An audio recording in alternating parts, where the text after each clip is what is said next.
Hello everyone, welcome back to my next video. Today we're going to be reviewing chapter 1038 of One Piece, titled Kid in Law versus Big Mom. And if you see me looking at my phone in this video, it's because I have the... I probably shouldn't show that. I have the chapter pulled up on my phone, so I'm going to be looking back on it.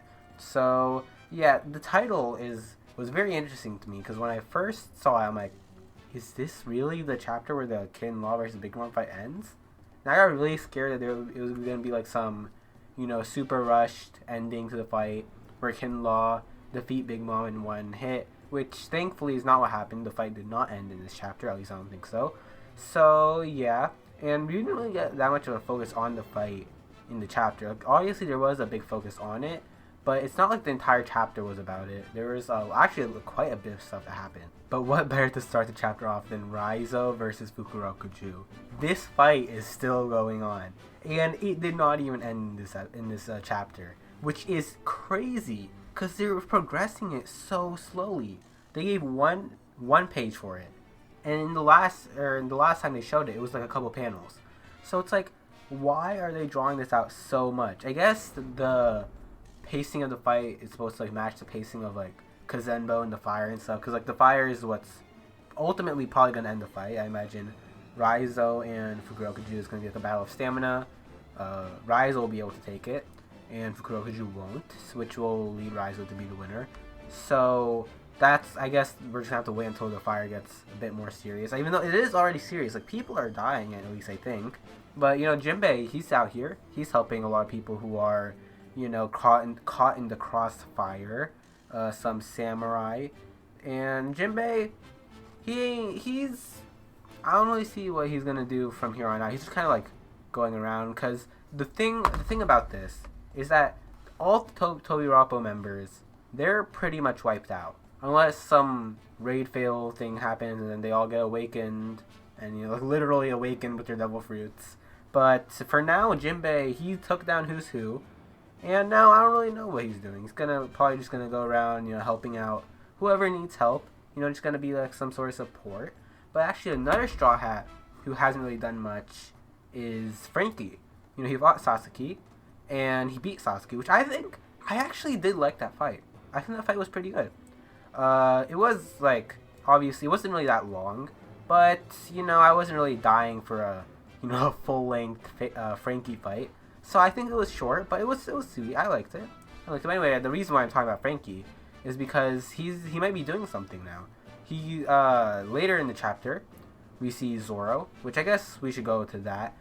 Chopper, he's back to normal now. I know I'm kind of jumping all over the place, but let's just get like a natural rhythm to this. So Chopper, he's worried about Zoro because Chopper's back to normal. That's just a thing that's happening. And Zoro, apparently, he's gonna get all the pain back from when he fought against Kaido. So he's going to take all the damage from King as well as the damage he got Kaido. And I think it's like multiply, or not multiply, but like it's going to be a lot worse. Yeah, all the damage he suffered will come back many times worse. So yeah, it's going to be a lot. But speaking of Zoro, I don't know what's happening with him. So Zoro's on the ground. He's like, who the hell are you? To a cloaked figure. I don't know how to describe this. It's the Grim Reaper, basically. He sees the Grim Reaper, which I don't know if this is an actual thing that, the other characters are going to be able to see. I don't think so. I feel like that wouldn't make sense. It's not like a new character. It probably has something to do with like Enma or Conqueror's. No, probably not Conqueror's Hockey. It's probably just Enma, I think. One of the Cursed Blades, maybe. What is it? Nidai or Sandai Katetsu. No, that's not. Sandai Katetsu, that's the one that Kuina had? Wado Ichimonji, that's the... Or is that the one Kuina... Anyway, the one he bought at Logtown, that's a cursed sword. And I don't know why it would, like, cause him to happen now, of all times. But anyway, there's basically the Grim Reaper here. It's like a skull dude in a mask. Okay, so I kind of zoomed in on it. And zooming in on his face, it's a skull, right? I'm like, wait, that looks like Brook. Imagine if Brook's just playing a prank on them. Like, he just abandoned freaking Robin and then he got like a cloak thing. He's like, man, you know what would be really funny? If I just went to Zoro and made him think he was about to die. That would be hilarious. Yo ho ho ho. I mean, that would be a step up in his comedy, I think. That would be, I I would laugh so hard if that was the case, which it probably isn't. It definitely isn't. But yeah, there's a Green Reaper dude. He's coming towards Zoro, and I don't know what type of explanation there is for going to be for this.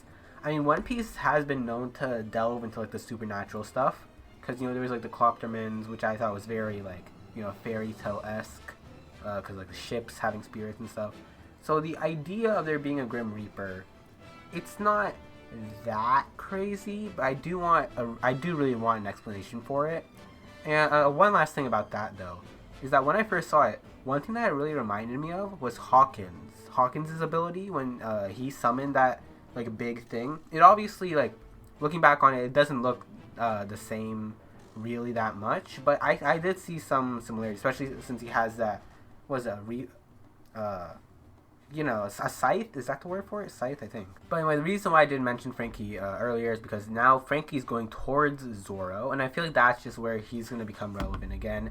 Because, like I was saying with Jinbei, it feels like it's going to be hard for... Because, Wano is going to go on for probably, like, at least 10 more chapters, right? At least.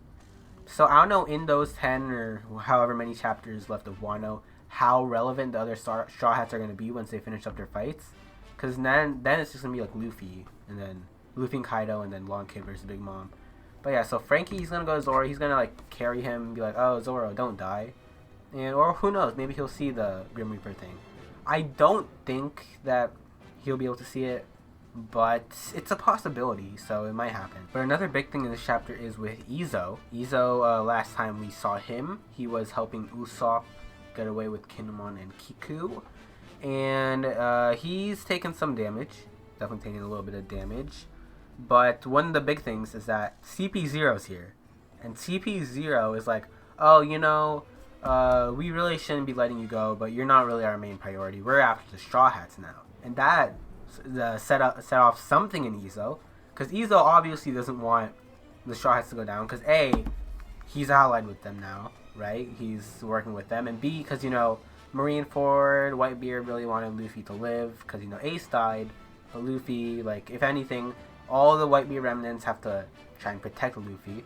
So Rhizo is not going to let, like, okay, go kill the guy that our dad basically died to protect. I mean, obviously he didn't die to protect Luffy specifically, but, that was, like, his dying wish, right? Since Ace was already dead, like, protect Luffy. So, Rhizo's awakened something, and now Rhizo and CP0 are gonna fight? I don't know. If Rhizo loses, like, Drake already lost to CP0. If Rhizo loses to CP0, I don't know. Brooks gonna be able to take them. But I don't know. I feel like it'd be so random. For maybe there's like some god tier foreshadowing that I missed. So I feel like it'd be so random for Rhizo to take down CP0. Like, I thought it would just make so much sense for it to be Brook. It just made so much sense. But I don't know. Okay, so CP0, I don't know. But one thing I do really like is that last panel where Rhizo's like, don't take another step, CP0 or something along those lines. I thought that was really cool. I really did. So that was a really great panel. I don't know where that plot line's gonna lead though, but I'm excited. I'm excited to see where that leads. And then one other thing is Yamato and Kazenbo. They're at the armory now. It's like the final thing. Yamato's like kind of like fighting with Kazenbo to try and prevent it from from the fire to going to the bombs and setting off the bombs, which will pretty much just destroy everyone in Onigashima. I mean, maybe Oda can do it in a way where it does go off, but then miraculously everyone survives. Kind of like the Avengers Endgame thing, which, I mean, it's been out for so long, I feel like I don't really have to give a spoiler warning, but spoiler warning, when Thanos, he, like, strikes down the entire Avengers building, and every main character who is in there, just, like, they're pretty much, they're kind of injured, but no one's dead, no serious injuries, so, yeah, maybe it's gonna be something like that. I don't think that, I think Yamato's gonna succeed in defeating Kazenbo here. I don't know how he's going to defeat Kazenbo. I mean, it's a drawing. So, should we defeat, like, any of the other drawings, I guess? I don't know. I'm not really, like, too confident in my knowledge on Kanjuro's ability. I don't know, dude. But, yeah. Yamato's fighting with Kazenbo. And Kazenbo seems to be kind of, like, malleable. So where, like... Because the thing is, I don't know if Kanjuro is dead or not. I don't think anyone does. So... I don't know. Because if Kanjo's alive, then I guess it might make sense for because that must be controllable. But if he's dead already, then I guess it's like, I don't know. Because Zenbo is just like, malleable now, is like, maybe has like a mind of its own, or maybe it's like, not to relate this to another anime, but Hunter x Hunter, there's post-mortem Nen, which basically, if you die, your Nen can become stronger. And this just kind of like reminds me of that, where even though like Kanjo's dead, right? We still don't know. It's just because he's dead, or like, because he's dead. Cause Zenbo's kind of got like, it has like this big straight. Oh God, Jesus Christ! It's really strong now, and it just like has a mind of its own. It has powers. It can now like shift its drawing, and it's like malleable, so it can like create a hand and attack Yamato, which is interesting because I don't think Zenbo attacked before. I think it just went straight down towards your armory, but now it's like intentionally attacking Yamato, which I think is interesting. But the last plot point is obviously Lawn Kid versus Big Mom, which despite that being the name of the chapter, there really isn't too much to say here. I mean, it's quite a bit. Lawn Kid, they're about to die. Right? I mean, they're not about to die, like, they're not dying, but they're on the brink of death, if you know what I mean. Which means to say that they're injured, right? So they're really injured, but just in typical One Piece fashion, they get back up again. They put all their abilities into attack. They kind of do the same thing as last time. Like Law does the Kroom thing, which shocks Big Mom, and Kid takes all the homies, right? Yeah, homies that were made out of metal and other magnetic things, and attracts them to himself so that they can't attack Law. And now it seems like their objectives changed. Because before, they were just trying to take out Big Mom. Now, it seems like they're trying to, like, stall. They're just trying to get her to not go up the roof. Which I think is a much more manageable task for them. So I think no way are they defeating Big Mom. But they are probably going to be able to successfully keep her down while Luffy defeats Kaido. And Luffy's going to defeat Kaido, and then Big Mom's going to get away. But they'll be like, oh, but we managed to, stop her from interfering with Luffy and Kaido's fight. Which I guess is a win for them. And Big Mom's still alive. She moves on to Elbaf, and we see what happens there. Which I guess, I still don't know what Elbaf's going to be. Assuming that's the next arc, which it's a good chance, but it's not guaranteed. Assuming that's the next arc, there's just so many things that it could be. It could be like Shanks and Blackbeard. That could be the thing that happened there. Or it could be Big Mom. Both of them seem to have like some sort of tie to Elbaf, because Usopp has ties to Elbaf, and then Usopp, meeting Yasop there, that would be really cool. Which I feel like I would look forward to more than. Is that a claim I'm willing to make? I really want Usopp to meet Yasop, which is weird because we barely know anything about Yasop, and Usopp has expressed pretty much no desire to meet his dad. Like since the Syrup Village arc, he might have mentioned something there, but I feel like beyond that, he probably hasn't mentioned his dad once. So it's weird that I'm excited for that, but I am. I really want to see like a nice father-son reunion. Especially, I think the reason that I'm excited for it is just because, it's not something we've seen in the series before. Luffy and Shanks, they like. Well, I guess Luffy wasn't conscious during Marineford when he saw Shanks again, but you know what? I'm excited for both of them. I'm just gonna say that. I won't say I'm excited for Yasop and Usopp meeting more than Luffy and Shanks, but Luffy and Shanks, I'm excited. Speaking of Shanks, I mean, One Piece Film Red, are they gonna meet then? I don't know. We don't even know if it's gonna be. Okay, I think in a letter or something, or some official statement, Oda said something like, "Oh, will Luffy and Shanks meet?" Which like gives the implication that it's gonna take place during the present, not in the past, which is interesting. So they might. I think what's gonna happen is that Luffy and Shanks are gonna be in the same place. So I think there's gonna be the main story and the B plot. So the B plot is gonna be all about Luffy and the crew, and the main story or the main plot is gonna be about Shanks. So Shanks is gonna do stuff, Luffy's gonna do stuff. There's gonna be a place where they almost meet, and then they don't. because I don't see them meeting in a non-canon material. I don't. Which is like, people are gonna argue that's canon. But Strong World wasn't canon, so I don't see why this would be. I mean, at least I don't think Strong World's canon.